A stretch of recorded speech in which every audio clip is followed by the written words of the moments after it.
welcome. I'm Alan Goodman, a partner at Goodman's in Toronto, one of the co-leaders along with Jens and Srinath. We started this section, I guess, a couple of years ago in the World Law Group because we were really seeing, obviously, an uptick in this practice area, not just in our, in our jurisdictions, but around the world. What we're seeing with venture capital, obviously, is that it really knows no borders, just given the nature of the business. And so we're seeing the beauty of the World Law Group is we're seeing deals and interactions across jurisdictions, as whether it's buyers or sellers, and coming to North America or North American entities that are looking around the world. And the other this practice is very interesting is there's a lot of common ground. Venture capital, as we've seen in most cases, is early stage financing. There's not a lot of room for legal fees. And the parameters for these transactions there's sort of goalposts out there. And the beauty of that is just trying to understand, if you're going to be an expert in this area, what those parameters are without wasting clients' money trying to reinvent the wheel. Because unlike much more sophisticated transactions in the early stage, financing, there's not a lot of budget for heavy negotiations. So entities like the National Venture Capital Association, the Canadian Venture Capital Association have come out with standardized documents in the early stages. And so the key for this group is to really understand what those parameters are, and to make sure that if you're going to practice in this area, you're not feeling like you've got some basis for expertise. The other piece of it is obviously understanding some of the nuances cross-border, or that there are some differences, and so that's why sharing each other's experience is helpful. Venture capital goes beyond just the early stage stuff. So obviously what all of us do here, it also extends to larger M&A transactions in the technology space, regulatory issues that are becoming more prominent, especially with what's going on in China and the concerns around privacy and what that might mean for a worldwide impact on the venture capital market. So it's really just to share all of that and to see what's going on in different jurisdictions. So we have sort of opened up the agenda to talk about experiences in the different jurisdictions. But I think what we'll talk about this at the beginning and again towards the end would be really helpful for these meetings is to get more input from the group. Jens and I and Srinath, we're trying to come up. We did a topic on SPACs a little while ago, a seminar. We worked on the guide to help coordinate what's going on in all the jurisdictions. But to make this meaningful quarterly, it would be really helpful if people sent us topics or even ideas if they want to present something, so that we have a more robust agenda that can really help focus the discussion and help people learn something each time, rather than keeping it generic. So we have struggled with that. We know. I know everyone across the globe is busy. Things are busier than we all expected, given where we are in the pandemic. But I think it's important that if we're going to make this a meaningful group, that it's important to get some input and topics. And even if it's even if it just comes up in the anytime, send us an email. We'll keep a running list of things that would make sense for an agenda and put that out there and organize it for us for the next call. So I wanted to start with that. I think Jens is going to lead this meeting, but I'm going to turn it over to him and take it from there. But welcome to the new members, and hello again to everybody else. Over to you, Jens.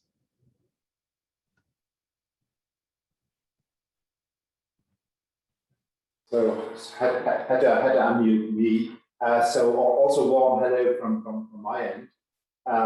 Yes, I can fully stress what Alan said. So this is a very international group because we are in World Law Group, and venture capital is a very international topic. So I think we all see in all our jurisdictions that 2021 is a stellar year for venture capital.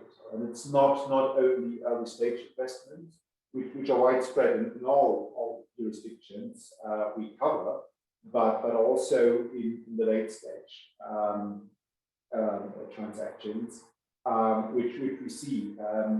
Uriah, you're new in this group, and one of these great startups that the world's talking about is Getir, the food delivery service, which is very great success. And what we see in venture capital is that startups are becoming international at a very, very early stage. So this is something which could involve not only one, but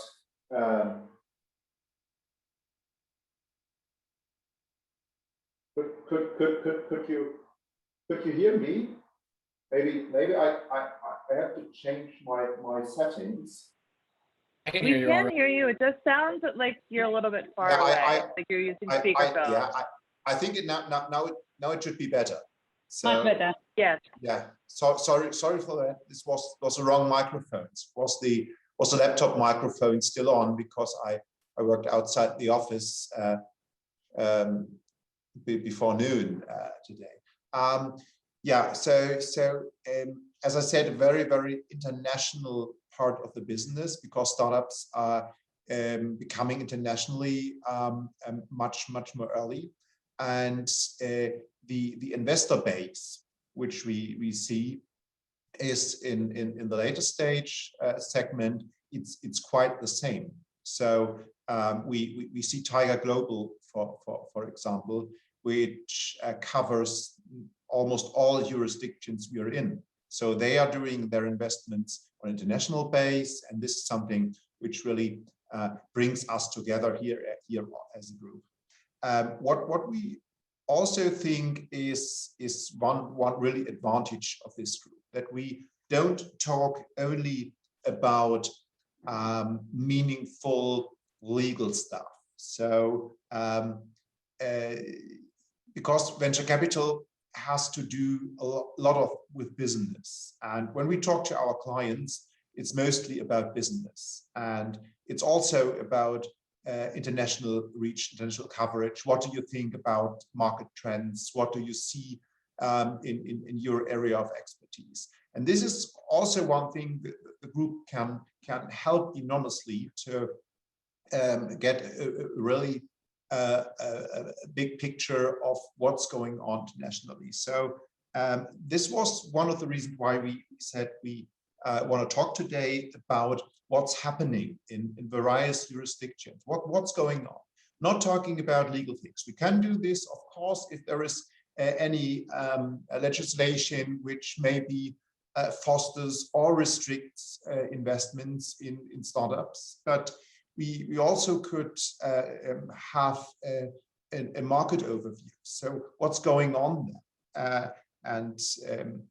Because I'm a lawyer, as you all are lawyers, so I don't want to be boring here.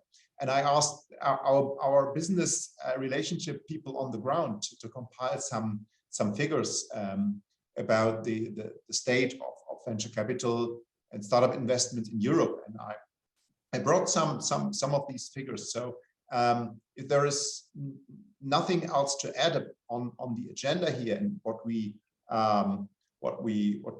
thought, what we can do today, and if there are any other suggestions, so please feel free to do this now, and then afterwards maybe I can start with short market overview about what's going on in Europe in the first half year of 2021. So any further suggestions for the agenda today? Yeah, Jen, Srinath, I was just wondering, in terms of actionable items, whether there would be any interest in putting out another publication which we could do as part of this group, or join up with one of the other groups. I was wondering if from the perspective of a handbook, whether we could do a multi-jurisdictional on the general fintech climate across each of the member jurisdictions, and see whether that's something that we could update on a half-yearly or annual basis. I know we did one on venture capital, which I think, or I hope, received good traction, but that serves as a good foundation for us to continually or annually just update. And whether there was something like this as a long lead item that the group thought is worth setting up.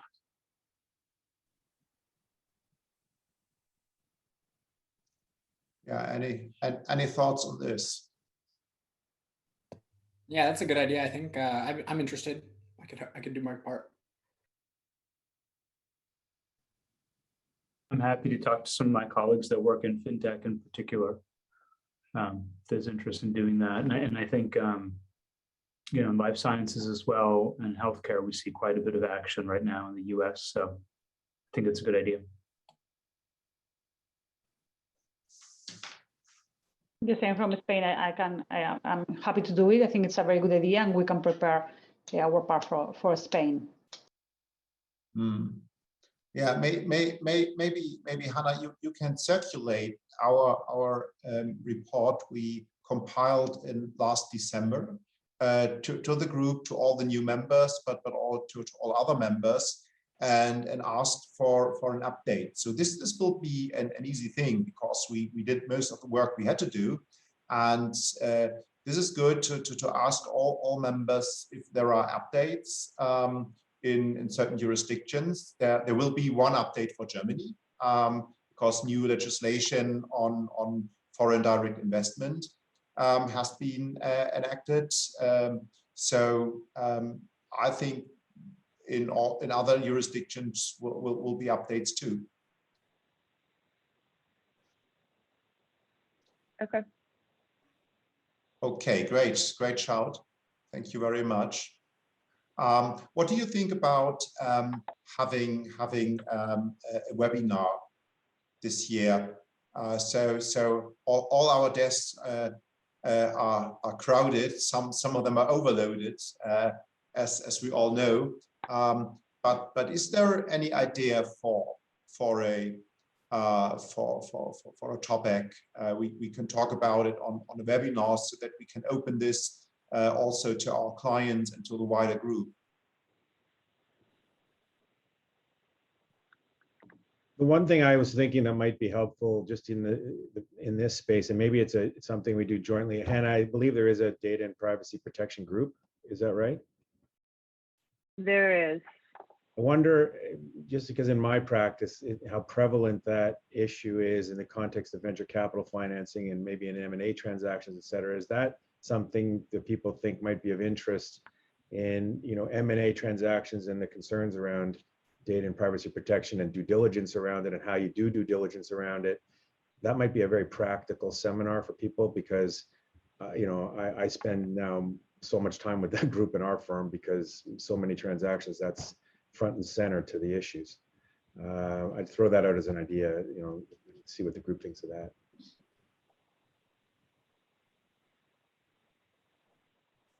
Yeah, also good idea. So should we aim at having kind of data protection issues and M&A transaction webinar later this year? Yeah, and I can send you the leaders' contact information for those groups. I know that we'll at least be transitioning likely the corporate transactions leaders, but I will send you their contact information, and then we could get an email going with those leaders to talk about doing that. But I do want to say it's about 7:20. I know a couple of folks on here do have some updates to give to their jurisdiction. So unless anybody wants to jump in with any other initiatives they want to offer up, or any thoughts on the two that we've discussed, Jens, I think it might make sense for you to sort of go around the room and let folks give an update.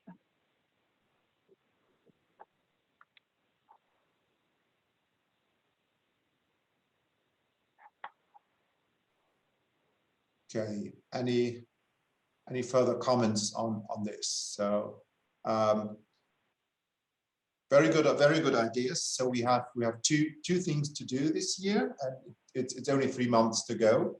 It's the update on the guide, and it's preparing for the data protection and M&A transactions webinar. I think that's pretty good stuff for the rest of the year. Thank you on this. So maybe with regard to the update, business update on the various jurisdictions, maybe I can start with an European overview. So from the data I gathered from our business guys, we have venture funding in Europe of unprecedented $60 billion in the first half year. This never happened before. So the record year 2020, which really no one expected due to the COVID-19 crisis, is beaten by 2021. So digitization is now something which is on the agenda of all areas of business, and so the startups which are on the forefront of digitization are leading here. So in Germany, we for example, we saw financing rounds with $900 million new funding for companies. So this is something more than the bigger M&A transactions. So nearly 1 billion in one funding round is a size which German startups, for example, have never seen before. And it's not only Germany. So if you just look into one area of the grocery delivery space, which I said it's Getir, or what would you, how would you say it? This company in Turkey, which secured also almost $1 billion funding in the first half year. I think there were 2 financing rounds this year, and there are 2 German competitors. One is Gorillas, one is Flink, which in the last 2 weeks saw very big funding rounds. For example, Flink, I can tell about it because we have certain insight on this. It's a company which is now only 10 months old, and now reached a valuation pre-money of more than $2 billion, and secured funding 2 weeks ago of $600 million. A company which is not 1 year old, and this is maybe a sign of an overheated market, of kind of bubble which comes, and I would like to share your views on this, if it's a bubble which is there, and if this is a continuous development, or if the bubble will burst, and if you think so, why? Because this would influence our work. And so let's see what you say about it. So what are the countries which attract most of the money in Europe? So in 2016, there was only one European country which attracted more than $1 billion investment per quarter. This was the UK.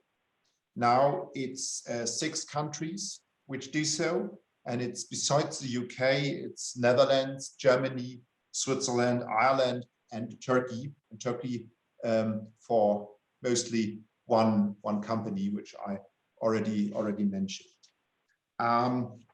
The number of unicorns, so the companies which have a valuation of more than $1 billion increased by a total of 37 in the first half year of 2021. So this is a real contrast to the number of new unicorns which we saw in 2020.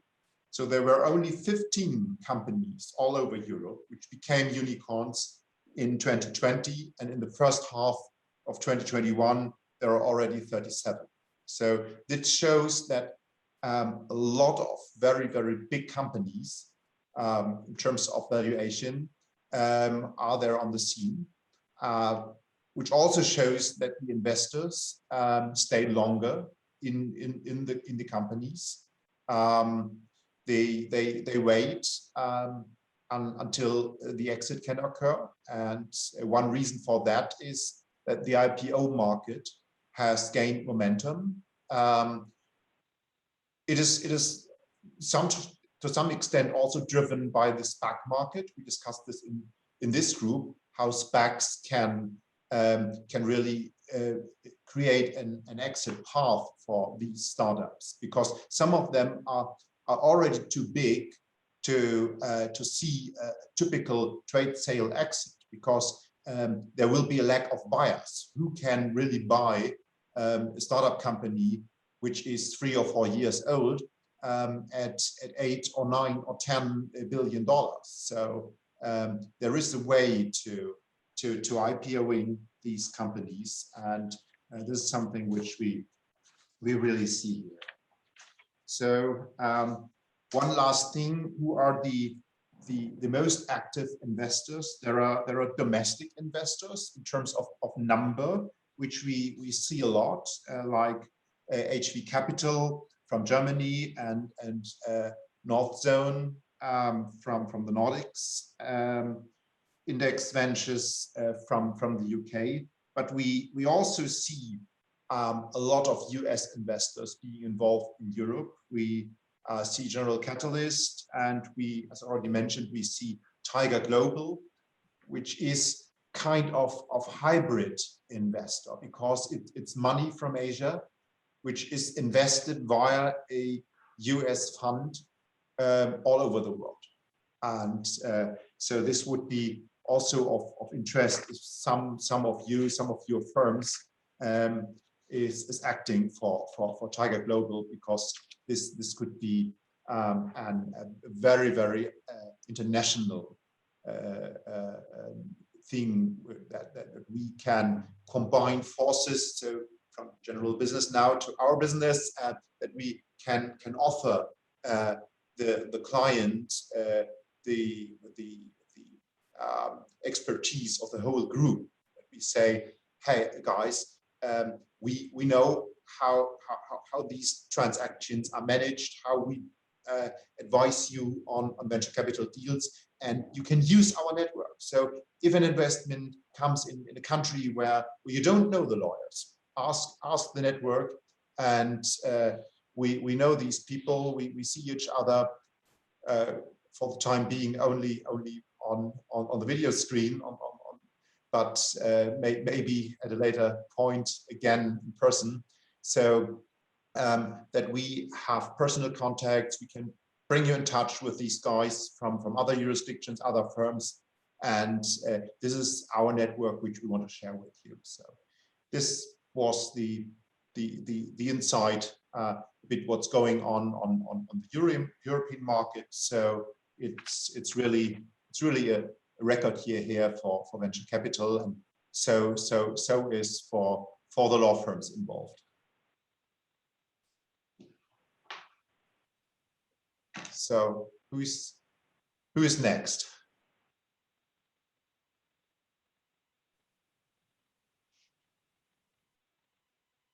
I'm happy to give a brief update on Canada. You know, the Canadian market continues to be incredibly robust. You know, in terms of volume of deals, in terms of size of deals, Canada for many years had a much smaller availability of capital. But what's been happening and what we've been seeing is a real influx from the US funds looking at Canadian companies, which has really boosted the size of the raises and the size of the transactions that have been happening. We've been doing a lot of cross-border work, acting for you know, US funds looking at investments in Canada as much as we've been acting for Canadian companies taking the investment across borders. But I think it's just a function of a couple of things. You know, the US market in terms of valuations and in terms of competitiveness is a bit saturated to some extent. So they're looking for new opportunities that are close by, easy time zone, et cetera, and they've recognized a real opportunity here. The other thing that's really boosted the Canadian market is our junior stock exchange, the Toronto Venture Exchange, which is allowed tech companies, maybe with market caps that aren't quite big enough to hit the NASDAQ, but it's a pretty robust market here in Canada. The Venture Exchange used to be a very mining-heavy, commodity-heavy marketplace. It shifted quickly when the cannabis market took off. There were a number of cannabis companies listed here because of the legalization of cannabis. And then now it's really shifted to tech. So we have, you know, companies in the $100 to $500 million market cap range being able to list there and then graduate up to the big board, the Toronto Stock Exchange. That's been a very business oriented approach for companies that are looking for alternatives when they think, well, I'm too small to go public on NASDAQ. Our IPO market was overheated. From January to June, our firm was involved in many of those. The market, in terms of valuations, in terms of volume of IPOs, was very crowded. We got to the end of June, there was a bit of a breather in the market. It took a bit of a break in summer, and now a lot of those deals that didn't get taken over the finish line are now back. So we've got, again, a full pipeline in the fall. So we're seeing it at all ends here. We're seeing it in the early stage venture capital. We're seeing it on the IPO front. And then the other piece of it is M&A. Again, international companies are looking at Canada as an opportunity to expand their footprint. They recognize the talent. They recognize the value here. So we're seeing a lot of cross-border M&A. So we are busy on all fronts in this space. The Canadian market 10 years ago didn't exist. 7, 8 years ago, it was just blossoming, and now it's incredibly robust. So and it's not just within our borders. So we're doing a lot of work with folks around the globe, either as acting as their local counsel or working opposite them on the transaction. So it's been a busy time here, but a very active market as it is. I'm sure we're going to hear from others, but I would echo a lot of things what Jens said in terms of, these are all records that we're seeing, and who knows where we're headed. It doesn't look like there's going to be a slowdown anytime soon. The pandemic was quite helpful to a number of companies, particularly those in the telehealth space, logistics space. So a number of those, fintech. So those are really the ones that have blossomed. Obviously, companies in the hospitality space, travel space, they had took a bit of a breather. Some of those companies used the time to enhance their technology, but and hopefully will come back. But certainly so there's been a bit of a dichotomy in terms of companies that have been struggling a little bit because of where they are and given the pandemic, and companies that have really taken off. Particularly the mental health space. We've got a lot of companies wanting to provide that to their employees, et cetera, as they come back to work, make things available. So we've had a whole slew of IPOs and M&A transactions in a consolidation of the mental health space platforms. That's been very interesting in terms of an industry dynamic that wasn't even on the radar, 2 years ago. So I'll leave it there and throw it over to someone else who wants to give us an update. I guess, Alan and Jens, I'm curious, based on your experience, for some of the explosion over this past year in investing, particularly in tech, do you both see, do each of you see durability in that? Like, one of the things that I've been interested in is there's been a lot of money rushed in, at least in my experience, particularly in the venture area, to kind of shiny new tech to deal with the disruption to our lives because of COVID-19. And I mean, I'm not principally a business lawyer. So one of the questions I always have is, okay, so there's certain technologies that are durable, that are going to create enduring change, certain telehealth things, et cetera. But I think in most of our countries, there's also business models that are allowed to operate because of the emergency that may not be viable business models and hopefully, knock on wood, another year for all of us. What's your sense about the durability of some of the trends that you're seeing? Yeah, I mean, I think it comes back to, there's a couple things. I think the early stage angel money, people are trying to get rich quick. So you see their very, very early seed stuff. We're seeing deals that don't make any sense, but people just want to get in because they feel like they're missing out. But the more sophisticated VCs we work with, like we work with OMERS Ventures and to Tiger Global, and we work with CPP Venture Fund, like a whole bunch of sophisticated. I mean, they're doing due diligence. They understand these businesses, and so whether or not they're able to pivot, or whether or not they have something that expandable market. Everybody talks about the total addressable market, like what's really available here for these companies when they invest. Is it just a one-off because of the pandemic? So I think it comes down to sophistication of the investor. I think. The stuff that gets a little bit carried away is when you see these, shiny objects, as you say, and you're rushing to the accredited investors, and people are just writing checks because they don't want to miss out, fear of missing out. But that's I would say that's a small part of this. This is much more sustainable, I think, because it is a shift in the paradigm of the way we're going to be doing business because of the pandemic. And then the level of sophistication. I mean, in Canada, we were well behind in terms of having a number of funds. We had very few funds that were offering, sort of, Series B, Series C, Series D, that kind of money. And that's filled up. There's all kinds of funds now. We're seeing a lot of family offices pairing up with institutions to put that money at work. So there's money at play, but the smarts is still there from the institutional investors. You're seeing a lot of sidecar structures where there's an investment by the lead investor, by the fund, but then they're going out to some of these more sophisticated offices to gather money. So the due diligence is being done by smart people. And so, yeah, there's going to be losers for sure in this market because there's just so much coming into the market. But I'm confident this isn't just like, I lived through 2000 and the bubble. The difference with that was there wasn't the volume of companies. You know, in Canada, we had, you know, a few like 724 Solutions and BlackBerry and that, but there wasn't this hundreds and hundreds of companies that made sense. So the bubble burst, those companies were hurt, and that was the end of it. I don't think that's the case. That's my opinion, but I just see a very different marketplace with tremendous volume and a shifting business paradigm. Yes, and I fully echo what you said, and there is one other thing, as you mentioned, with regard to the meaningful due diligence. So what we see is that a lot of big corporations joined the game again. So we have an increasing number of corporate venture capital activities. So, and it's not only Intel Ventures, they are everywhere, everyone knows, but there are a lot of other participants who stepped aside in 2000, 2001 after the bubble burst, and they are now back.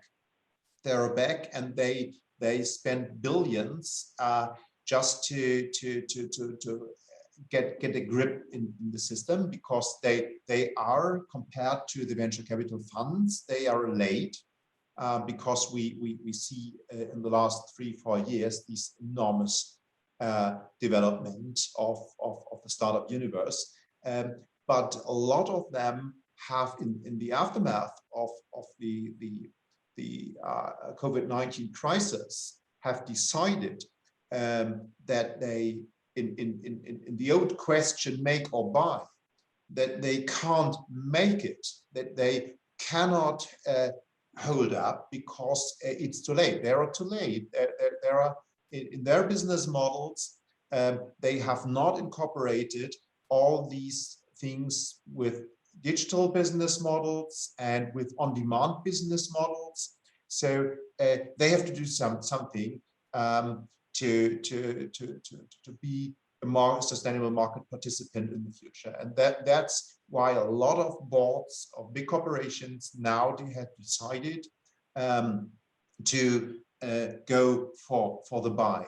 And the buy means, in the first instance, to invest into these companies. So let me come back to these on-demand delivery service business model, which was in my mind the last 3 weeks. So sorry that I always stress this example. In Flink, there is one investor. It's Rewe. Rewe is one of the supermarket giants in Germany. And they invest into this model because they realized in the context of the COVID-19 pandemic that brick and mortar is something which is a weak business model. If people can't go there because it's not allowed to go there, or it's very restricted, it's better to bring the grocery and bring the things that people order to them, to their home. And the second thing is they just analyzed their cost for brick and mortar. There are very high rents, there are very high costs for the workforce. There is a lot of marketing efforts, there is a lot of hygienic and cleaning efforts which increased, and you can reduce all the costs if you bring the things to the people, and you can bring other things to them. You can bring medicine to them, you can bring prepared meals they ordered, and the people who sit on their bike and bring the things, or sit in their car and bring the things, are the same, and they can bring everything. And this reduces the cost for these companies enormously. And 10 years ago, these companies would have realized that this is a new business model, that could be a successful one, and have created it on their own. And now they see there is such an enormous pace of these new companies. As I said, this one, the Flink, is 10 months old and has enormous traction and is 2 billion worth.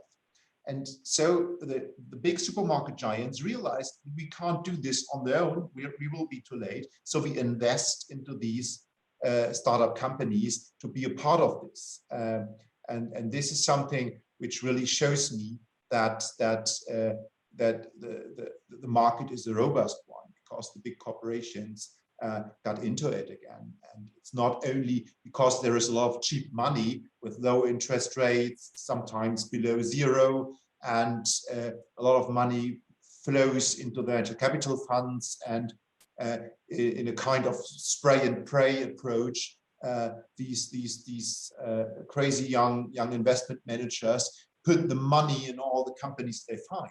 So these guys sit in the strategic and M&A departments of the big corporations, really know what they are doing. And they are now involved in all the big ticket financing rounds we see. And this is also something which is really a clear indicator that it's not only some kind of bubble everyone wants to be part of. I think that would be a good target, by the way, that those institutional investor BD organizations for the kind of guide that Srinath was talking about.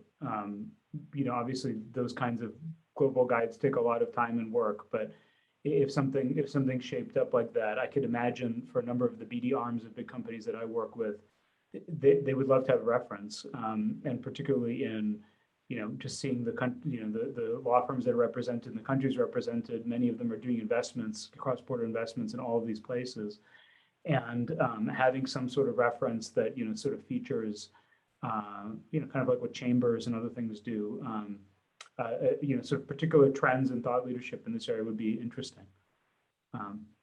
Yeah, because as Jens was saying, and Jens, you are not the only one that you have in your mind the on-demand, because I think it's in my mind for the last 1 year that I'm all the time advising Delivery Hero in entering in Glovo, in going to the next round, in acquiring LATAM, in selling Balkans. So during the last year, I'm only thinking in on-demand delivery.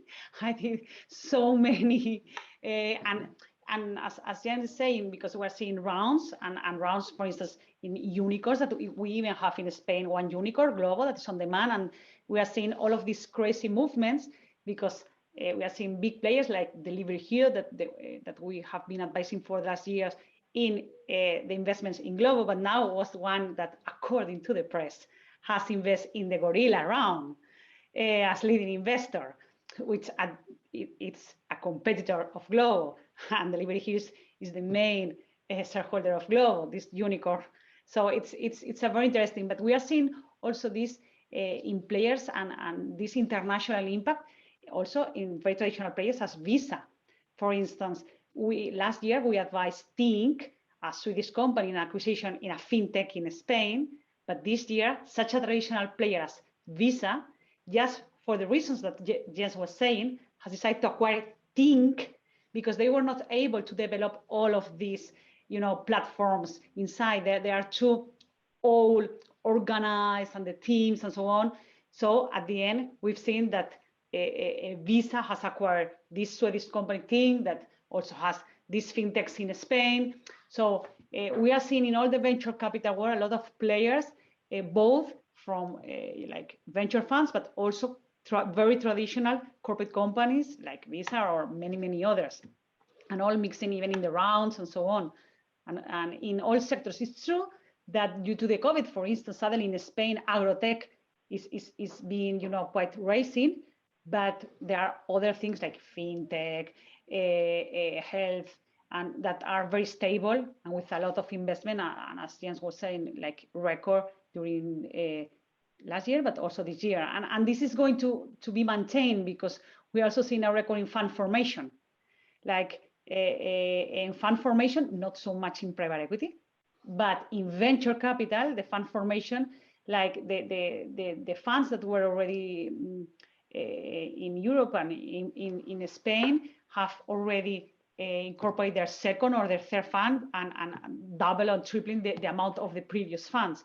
So it's not something that is a bubble that is going to disappear, because there is a lot more new money on the market ready to be invested, because we are seeing all the, for instance, in my case in Spain, all the main venture funds have already started their second or the third fund.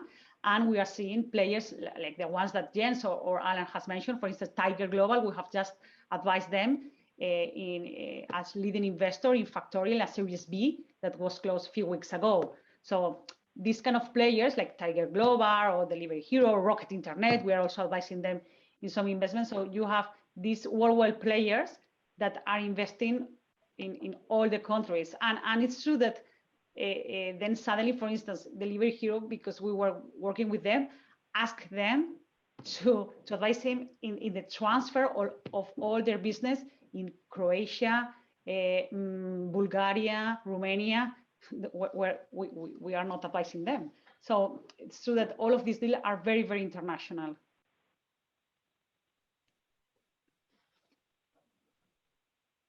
So someone from the east on the typical map of the world we have. Maybe Srinath. Is this something which you all also see on your market? Almost identical to what you and Alan was saying, Jens. If you look at the deal climate, just year on year, I think from Jan to July of this year, India got about 17 billion in pure venture capital money, and that's up from roughly 10 to 11 billion in 1990 and 1920. So that's giving you a good idea of where the deal climate is moving. From all accounts that we hear, the strong deal flow is expected to continue in the second half of this year. I think general movement forecast is likely to be in AI, EdTech, consumer, food tech, including food delivery, including things like the Beyond Meat kind of equivalents of new foods. Those are key sectors that are going to continue as we see it. The one interesting thing that we have seen is that. Srinath, do you want to try turning your video off? It's your sound is chopping up a lot, and maybe turning your video off will help. Is that better? No, it still sounds very crunchy. It might just be your connection. Let me try. Hopefully this works. I'm not sure if this does the trick. Are you guys hearing that as well? Yeah. Maybe try turning your mic off and on again. Yeah, let me try it.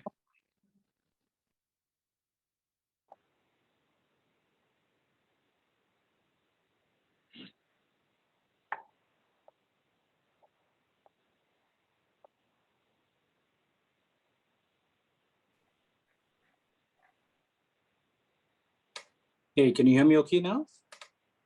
Much better. Much better. I got snazzy new earphones. They're clearly not very snazzy. But that's the end of it. Okay, so just a quick recap. We've seen about a 40 to 50% increase in overall volume in terms of the money that's pouring into the venture capital ecospace in India. From all accounts, what we are hearing is that the deal flow is expected to continue at least for the next 6 to 9 months, absent any adverse regulatory or other market developments. Movement forecasts are typically that we will see or continue to see an uptick in sectors like AI, EdTech, food tech, and the consumer space. Fintech has been a hot favorite, and we expect that to continue.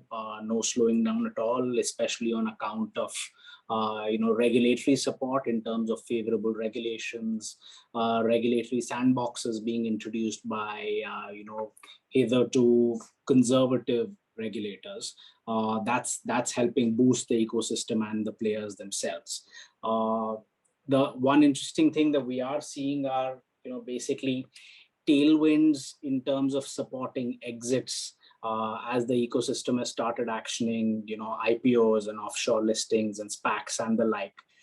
There is also, a regulatory development that's under discussion, which is to allow offshore listings and a direct listing by Indian startups. That's until now it's been banned, but there is some movement that things might change. So we're hoping to see something positive there. In terms of whether we see it continue, honestly, just given the positive sentiment, there is a certain amount of cautious optimism, but the deal flow tends to continue. We are seeing a significant increase and a sustained increase in the funding numbers. The check sizes, even at early stage deals, have started growing. So we don't see this going away anytime very soon. If you look at people who are the likes of Tiger Global, they are very, very prevalent in India. They do, if you look at it from the outside in, not necessarily true, but there is a certain sense that they do this kind of spray or pray kind of treatment where they've invested in half a dozen guys in the same space with the intention that some of them will sink, some of them will grow, some will become targets. So we are seeing Tiger coming back and even others coming back for repeat investment, Series B going to C, going to D. And you can see the pack or the herd kind of thinning out as time goes by. But new players do tend to emerge. So you can see that the system has matured. There is certainly a burst of activity in terms of the kind of new players, in terms of companies who are starting to emerge. So the fodder remains. And as we see it, the investor climate and the investment climate is healthy as well. A lot of common names just to round off from an Indian standpoint. I think our leading VC for the last 3 years has been SoftBank from Japan, followed by Tiger Global, who's done about 2.5-3 billion in this year itself. We also have the Asian giants like Temasek. We have Prosus and we have Sequoia, and all of these are I believe kind of common names across most of the firms that we are seeing here, but things are looking healthy as we see it, and I don't think this is going to slow down, at least in the near term.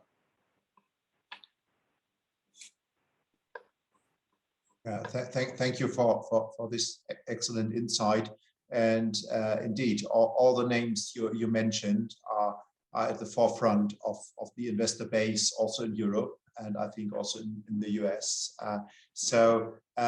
There are some of these very, very international investors, which I'm not quite sure if this is already the case, but maybe they will be the successors of the big US private equity and venture capital funds like Hellman Friedman, and so because we see them more often than the US players. So this is something we have to watch. I think that we see that there is a lot of money coming from the names you said. All right, so great outcome of this meeting. So a lot of insight in what's going on worldwide, and good to connect names to faces. Thank you for the new joiners. We really hope to see you again. If we had the time, I would love to hear something more from Esco, because I think Vietnam is a very, very vibrant market in terms of software development and all these kind of things, because everyone talking about and only a few really know what's going on. But we're running out of time, and so we have to do this next time here. So we have our plan for the rest of the year. Thank you, Hannah, for setting this up.